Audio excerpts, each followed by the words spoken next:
Georgios me conduit ensuite jusqu'à un autre site des environs. Il pense avoir identifié une ville atlante. Le quadrillage de béton est moderne, mais les restes archéologiques qu'il recouvre sont anciens. La découverte de cet immense site de l'âge du cuivre n'a curieusement eu presque aucun écho au sein de la communauté scientifique.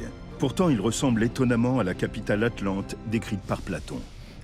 Je me trouve à Rayenne, à l'emplacement d'une ville vieille de 5000 ans, récemment mise au jour. Il a été établi qu'elle faisait 1 kilomètre de diamètre et que 3 millénaires avant notre ère, elle abritait une population de 50 000 habitants. L'architecture qui transparaît dans ces vestiges est remarquable.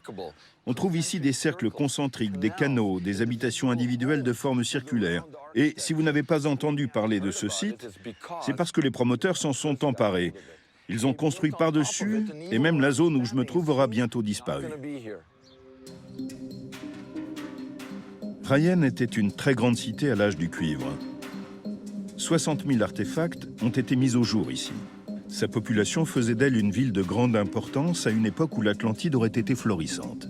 Je retrouve l'une des archéologues en charge de ce site, Estela Pérez. Toute la ville était structurée autour d'un point zéro, à partir duquel s'étendait une série de 5 cercles concentriques successifs, associés à tout un réseau de douves et de murs. La ville s'est développée progressivement à partir de ce point central. Mais pourquoi les habitants de l'antique cité de Rayenne ont-ils bâti un système de douves rempli d'eau dans un environnement aussi aride?